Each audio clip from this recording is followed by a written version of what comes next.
सास की बीमारी। शादी के ठीक बाद नेहा की सास की तबीयत बहुत खराब हो गई। बताइए क्या हुआ है आपको? बेटे की शादी थी तो थकान हो गई। मौसम बदल रहा है तो जुकाम और बुखार हो गया।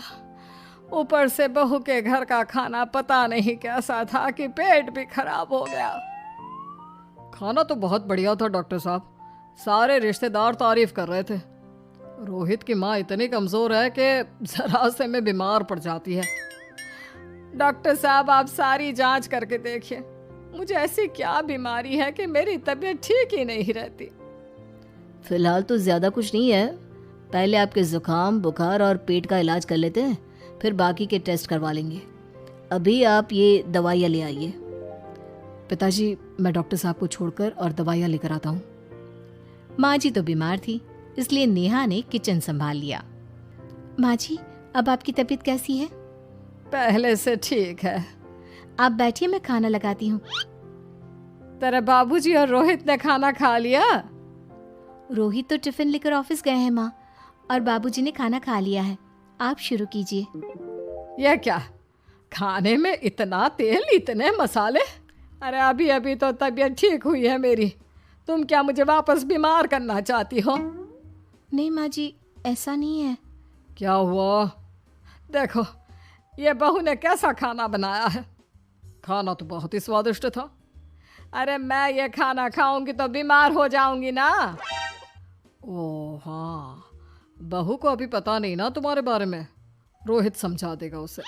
देख बहू, अच्छे से समझ लेना कि इस घर में कैसा खाना बनता है। हाँ माँ जी, मैं समझ लूँगी, लेकिन अभी आप कुछ तो खा लो। ये खाना खा लूंगी तो कल का खाना खाने के लिए बचूंगी भी नहीं। सास की बातें सुनकर नेहा उदास हो गई। उसने रोहित के घर आती ही उससे माँ जी के खाने के बारे में पूछा। आज माँ जी ने मुझे खाने के लिए बहुत बुरा भला कहा।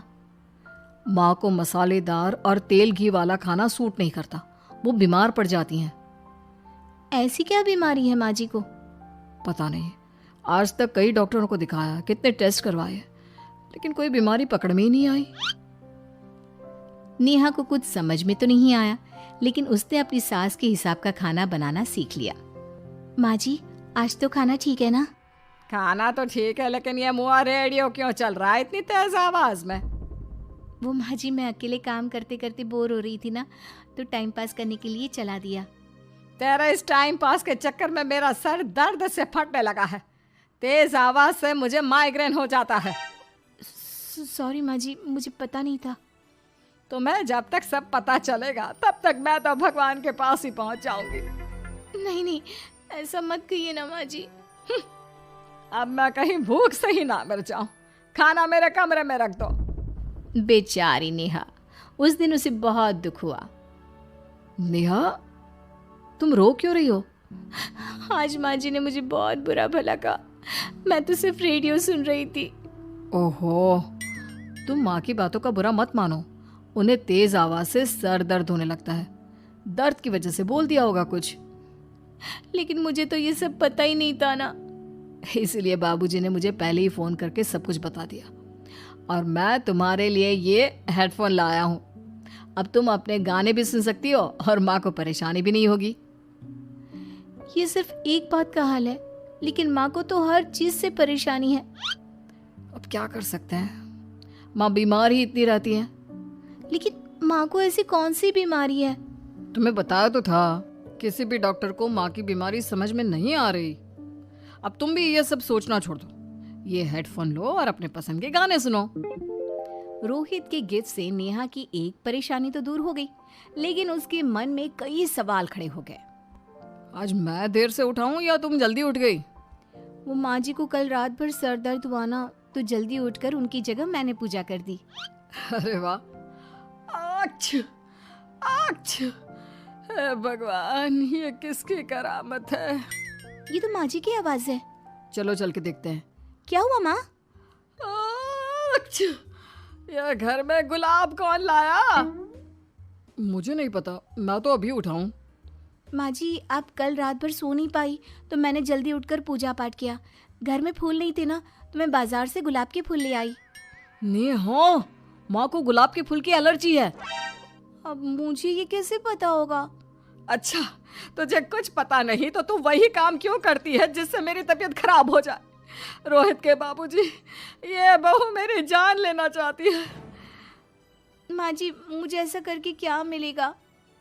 वो तो तुझे ही पता, लेकिन कुछ तो है। रोहित की माँ, बस करो। बेचारी बहू को कुछ पता ही नहीं है, बस इसलिए उससे गलती हो जाती है। जाओ तुम कमरे में। बहू, तुम रोहित की माँ का बुरा मत मानो। वो अपनी बीमारियों से इतनी परेशान है कि उल्टा सीधा बोल देती है। नहीं नहीं बाबूजी, मुझे बुरा नहीं लग रहा, मुझे चिंता हो रही है माँ जी की बीमारी की। ये बताइए कि माँ जी को ऐसी प्रॉब्लम्स कब से होने लगी? शादी के 6-7 महीने बाद से। बाबूजी, तब घर का माहौल कैसा था? अरे भरा पूरा परिवार था। मेरे बाबूजी, माँ, काका, काकी, मेरे दोनों बड़े भाई, दोनों भाभियाँ, दोनों के 2-2 बच्चे हैं, एक छोटा भाई और एक बहन। सब साथ रहते थे। इतना बड़ा परिवार? हाँ, मैं जब 10 साल का हुआ ना, तब पापा का ट्रांसफर यहाँ हुआ। उसके पहले तक तो हमारी जॉइंट फैमिली ही थी। और माँ जी किस चीज़ से बीमार पड़ जाती हैं? जब तेज गर्मी हो, ठंड हो या ज्यादा बरसात हो जाए। जब माँ ज्यादा थक जाए, जैसे दिवाली पर घर की सफाई या कोई फंक्शन हो, या ज्यादा मेहमानों के आने से घर का काम बढ़ जाए। तेज म्यूजिक, तेज लाइट या ऐसे कोई तेज स्मेल आ जाए। तो माँ जी की ये बीमारी ठीक हो सकती है। कैसे? सब पता चल जाएगा। आप कल माँ जी की टेस्ट रिपोर्ट लेने जाने वाले हो ना? हाँ। तो सुनिए क्या करना है। अगले दिन रोहित माँ जी की रिपोर्ट्स लेकर आता है। माँ, बाबूजी, नेहा। अरे क्या हो गया रोहित? माँ जी की रिपोर्ट आ गई है। कुछ सीरियस है क्या? जिसका डर था वही हुआ। अरे गोल गोल बातें मत कर, सीधी तरफ बता बेटा, क्या हुआ है मुझे? माँ, आपकी किडनी, लिवर सब फेल हो गया है। आपका दिल भी कमज़ोर हो गया है। डॉक्टर ने कहा है कि आपके पास सिर्फ 1 महीना बचा है। ये क्या बक रहा है? ऐसा हो ही नहीं सकता। मुझे लग ही नहीं रहा कि मैं इतनी बीमार हूँ। लेकिन माँ जी, रिपोर्ट झूठी तो नहीं हो सकती ना? हाँ, माँ को 20 साल की उम्र से बीमारी लग गई थी, लेकिन कोई डॉक्टर पकड़ नहीं पाया और अब ये बीमारियां बहुत ज़्यादा बढ़ गई हैं। हाँ रोहित की माँ, तुम्हें याद है शादी के 6 महीने बाद से तुम बीमार रहने लगी थी। अरे लेकिन वो अलग था, मुझे ऐसे कोई बीमारी नहीं हो सकती। ये तुम कैसे कह सकती हो माँ? हाँ, तुम उस वक्त बीमार पड़ी थी ना, और अब डॉक्टर भी यही कह रहे हैं, तो सच ही तो होगा। और आप तभी से बीमारी तो रहती आई हैं। अरे लेकिन तब मैं बीमार थी ही नहीं। क्या मतलब? अरे तब मैं बीमारी का नाटक करती थी, मुझे कुछ नहीं हुआ था। ये क्या बोल रही हो? हाँ, घर में इतने सारे लोग थे और सबसे छोटी बहू मैं थी, तो सारा काम मुझे करना पड़ता, इसलिए काम से बचने के लिए मैं नाटक करने लगी। लेकिन आपको अभी भी वही बीमारियां होती है ना माँ? हाँ, अगर नाटक था तो ये प्रॉब्लम तुम्हें अभी क्यों होती है? इसका जवाब मैं देती हूँ। माँ जी कई महीनों तक नाटक करती रही, इसलिए इनके दिमाग ने धीरे धीरे इस झूठ को सच मान लिया और इनका दिमाग उन बीमारियों का एहसास कराने लगा। हैं? ऐसे भी होता है क्या? हाँ माँ जी, इसे प्लेसिबो इफेक्ट कहते हैं। जब आप बात बात पर बीमार पड़ने लगी तो मैंने अपने मामा से बात की जो एक साइकोलॉजिस्ट है। उन्होंने बताया मुझे। तो ये रिपोर्ट्स? मैंने झूठी रिपोर्ट बनवाई थी नेहा के कहने पर, ताकि आप सच बताएं। यानी मुझे कुछ नहीं हुआ? नहीं माँ जी, और आपकी इस प्रॉब्लम का भी सोल्यूशन है। हम किसी अच्छे साइकोलॉजिस्ट को दिखाएंगे और आप जल्द ही ठीक हो जाएंगी। वाह बहू, मैंने तुझे इतना भला बुरा कहा और तूने मेरी जिंदगी भर की तकलीफें दूर कर दी। थैंक यू और सॉरी बहू। अरे मुझे भी तो सॉरी कहो, पूरी जिंदगी तुम्हारी सेवा की है, वो भी झूठ मूठ की बीमारी के लिए। हाँ हाँ, आप भी माफ कर दो मुझे, बस सॉरी। तो इस तरह नेहा ने अपनी सास की बीमारी पकड़ भी ली और ठीक भी कर दी।